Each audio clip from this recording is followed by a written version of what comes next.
এবং আমি বহু মানুষকে পার্সোনালি এটার পরামর্শ দিয়েছি, ওনারা আমল করেছেন, আমল করে উপকৃত হয়েছেন। এরকম বহু মানুষ আছেন, বৃদ্ধ মানুষ, বাবা ক্যান্সারে আক্রান্ত হয়েছেন অনেক দেরিতে, আল্লাহ তাআলা অলৌকিকভাবে সাহায্য করেছেন। হ্যাঁ, কখনো যদি আল্লাহ তাআলা এই আমলগুলো করার পরও আমার বিপদ দূর না করেন, তাহলে হয় আমার আমলের মধ্যে কোনো ত্রুটি ছিল, অথবা আমার এই বিপদ দূর না হওয়ার মধ্যে আমার জন্য কোনো কল্যাণ নিহিত ছিল। আল্লাহ তাআলা আমার দোয়া কবুল করে যে উপকার হতো তার চেয়ে বেটার কিছু হয়তো আমাকে দিবেন, এই ইয়াকিন একজন ইমানদারের থাকবে। সে 4টা আমলের 1 নম্বর হলো ইস্তেগফারের আমল। ইস্তেগফার, আপনি ফেসে গেছেন কোনো জায়গায়, কোনো উপায় পাচ্ছেন না, আপনি ইস্তেগফার করতে থাকেন। আস্তাগফিরুল্লাহ ওয়া আতুবু ইলাইহি, আস্তাগফিরুল্লাহ ওয়া আতুবু ইলাইহি, আস্তাগফিরুল্লাহ ওয়া আতুবু ইলাইহি, আস্তাগফিরুল্লাহ, আস্তাগফিরুল্লাহ, আস্তাগফিরুল্লাহাল্লাযী লা ইলাহা ইল্লা হুয়াল হাইয়ুল কাইয়্যুম ওয়া আতুবু ইলাইহি ওয়া লা হাওলা ওয়া লা কুওয়াতা ইল্লা বিল্লাহ।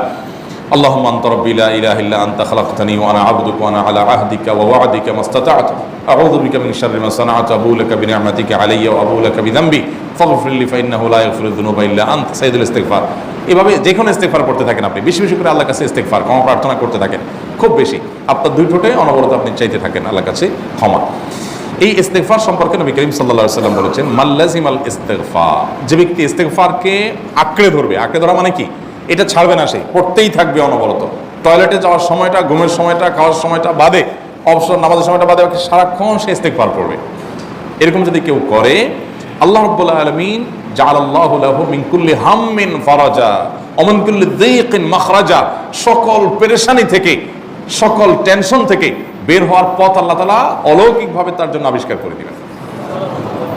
এবং আমি আমার জীবনে যেটা বলেছিলাম, বিস্তারিত বলতে চাই না, এরকম পরিস্থিতি আসছে যে চোখের সামনে কোনো আপাতত রক্ষার কোনো পথ আর খোলা নেই, এমন ভয়াবহ বিপদ। ইস্তেগফার করতে করতে এমনভাবে আল্লাহ তাআলা সাহায্য করেছেন যে এটা কল্পনা করলেও মনে হয় যে স্বপ্নের মতো। কিভাবে এখন এই লোক এই জায়গায় আসলো আমার সাহায্যের জন্য, এই লোক তো এটা এই জায়গায় আসার কথা না, ঠিক উনি এসে হাজির হয়ে গেলেন এবং উপকারটা, আমার সমাধানটা হয়ে গেল সমস্যা। তো আলহামদুলিল্লাহ, বহুবার আমি পরীক্ষা করেছি, আর আমার পরীক্ষার 2 পয়সার দাম নাই, হাদিসে বলা আছে, গ্যারান্টি দেওয়া আছে, আমার পরীক্ষা করলেই কি না করলেই কি। তাহলে একটা আমল হলো কি, ইস্তেগফার। সব সময়ের জন্য এটা কন্টিনিউয়াস করবেন, আর এমনিও অবসর সময় ইস্তেগফার করবেন। আরবদের মধ্যে সৌন্দর্য আছে, তারা বিভিন্ন ডাক্তারের ওয়েটিং রুমে বা বিভিন্ন জায়গায় মানুষ যেখানে অপেক্ষা করে পাবলিক প্লেসগুলোতে লিখে রাখে ইস্তেগফার করুন, আপনার হাইওয়েগুলোর পাশে লেখা থাকে ইস্তেগফার করুন, এবং তারা আসলে একটু পরপর দেখা যায় ইস্তেগফার করে। ভালো মন্দ গুণ সবার মধ্যে আছে, তাদের এই ভালো গুণটা আছে, ইস্তেগফার বেশি বেশি করা। আমরা ইস্তেগফার সচরাচর এইভাবে অনবরত অবসর সময় করার অভ্যাস অনেকের মধ্যেই নাই, আমরা এটা চালু করবো ইনশাআল্লাহ।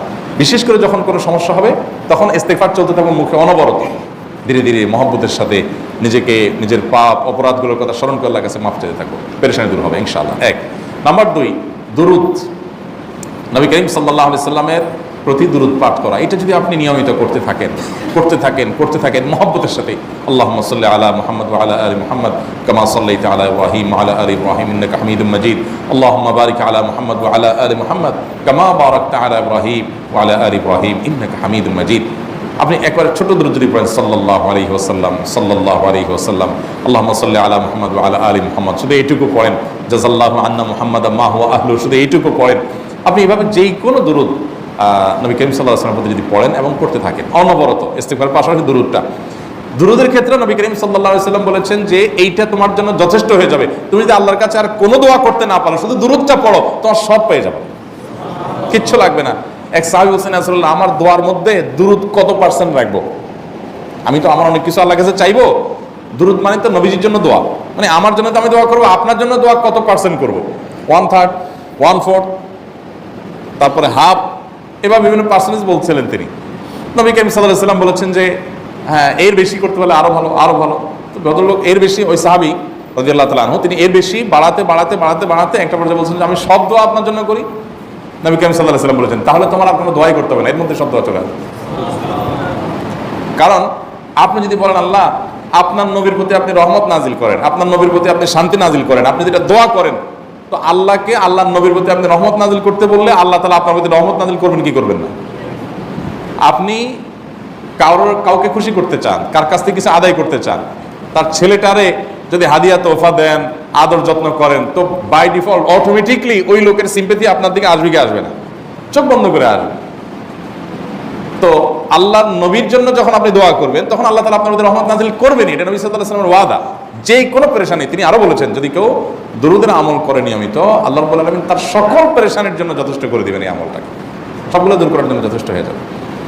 এই দুরুদের আমলটা আমি দেখেছি সুবহানাল্লাহ গুলির মতো কাজ করে। আজকের ঘটনা, এক ভদ্রলোক সকালে একটা টেলিভিশন চ্যানেল, বেসরকারি চ্যানেলে প্রোগ্রাম শেষ করে নামছিলাম লিফটে, তো উপস্থাপক উনি বলছিলেন যে ভাই মানে দুরুদের আমল পড়ে আমি কিছুদিন আগে একটা ইয়াতে মানে এমন একটা অবস্থা যে এইটা থেকে বের হওয়ার কোনো পথ আর নাই, শুরু করলাম দুরুদ অনবরত, এরপরে আল্লাহ তাআলা আমাকে এমনভাবে উদ্ধার করলেন আমি কল্পনা করতে পারিনি। আলহামদুলিল্লাহ এই আমলগুলো করে অনেক ভাইরা আমাকে অভিজ্ঞতা জানাইছে যে আলহামদুলিল্লাহ তাদের অভিজ্ঞতা অলৌকিক। হ্যাঁ ওই যে বললাম, কখনো যদি আল্লাহ তাআলা আপনার দোয়া কবুল না করেন তাহলে হয় আমার ত্রুটি আছে, আর না হলে আমার জন্য আল্লাহ তাআলা এর চেয়ে বেটার কিছু রেখেছেন, আমি সেই ইয়াকিন রাখবো ইনশাআল্লাহ বিইذنিল্লাহ। আর এই দোয়াতে সমাধান হবেই হবে, সে বিশ্বাস থাকতে হবে।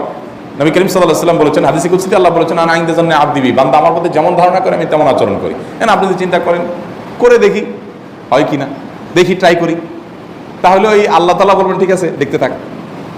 আপনি যদি ইয়াকিন করেন যে না নবী করিম সাল্লাল্লাহু আলাইহি ওয়াসাল্লাম যে বলেছেন অতএব সেটা হবেই, আর আল্লাহ রাব্বুল আলামিনের কাছে আমি ওইভাবেই চাবো যে আল্লাহ দিবেনই, আমি নিয়েই ছাড়বো, ইনশাআল্লাহ গুলি মিস হতে পারে, আপনার দোয়া মিস হবে না।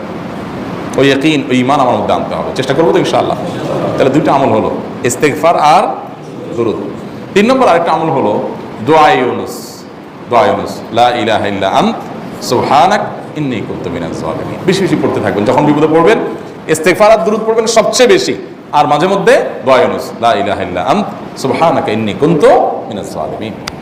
আল্লাহ সুবহানাহু ওয়া তাআলা কোরআনে কারীমে এই দোয়ার পরে বলেছেন ওয়া কাযালিকা নুনজিল মুমিনিন। এই দোয়া পাঠ করার মাধ্যমে ইউনুস আলাইহিস সালামকে পৃথিবীর ইতিহাসের সবচেয়ে অলৌকিক ঘটনা, সকল সায়েন্স, সকল আপনার বিজ্ঞানের তত্ত্ব সবগুলোকে আপনার সবগুলোর বিপরীতে বা সবগুলোকে আপনার ভুল প্রমাণ করে দিয়ে ওই জায়গাটার জন্য আল্লাহ তাআলা ইউনুস আলাইহিসকে মাছের পেটে ঢোকার পর সেখান থেকে আবার জীবিত রেখে বের করেছেন। অক্সিজেন অভাবে তো সেখানে এমনি মারা যাওয়ার কথা, আরো নানা কারণে মারা যাওয়ার কথা, তাই না? কিন্তু আল্লাহ তাআলা তাকে রক্ষা করেছেন, কারণ উনি ওই বিপদে পড়ার পর থেকে এটা পড়তেছিলেন, লা ইলাহা ইল্লা আনতা সুবহানাকা ইন্নী কুনতু মিনাজ জালিমিন।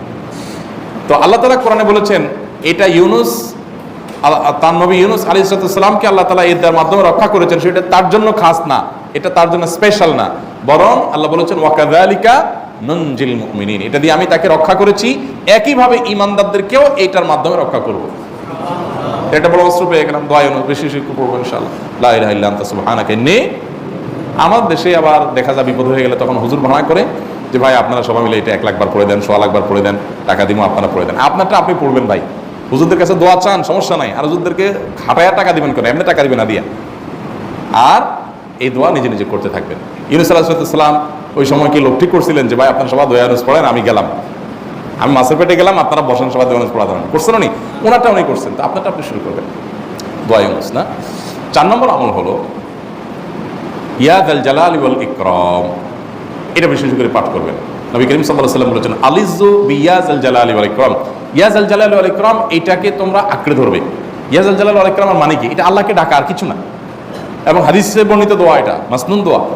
ইয়া যাল জালালি ওয়াল ইকরাম মানে হে মহা ক্ষমতার অধিকারী, প্রতাপশালী এবং সম্মানের মালিক, এটা বলার মানে হলো আল্লাহর কাছে নিবেদন করা, যেহেতু আপনার প্রতাপ আছে, আপনার জালাল আছে, আপনার বড়ত্ব আছে, হে বড়ত্বের অধিকারী এবং হে সম্মানের অধিকারী, আপনার যেহেতু আল্লাহ তাআলা এটা, আপনার যদি এটা আছে, অতএব হে আল্লাহ আপনি আমাকে এটা দান করুন, আপনার সেখান থেকে আমার প্রতি রহম করুন, আপনার সেখান থেকে আমাকে, আপনার বড়ত্ব থেকে আমাকে আপনি হেফাজত করুন, আপনার একরাম থেকে আমাকে আপনি তা দিয়ে আপনি আমাকে রহম করুন। তো সেই দোয়া আল্লাহ তাআলার কাছে নিবেদন করতে পারি, ইয়া যাল জালালি ওয়াল ইকরাম।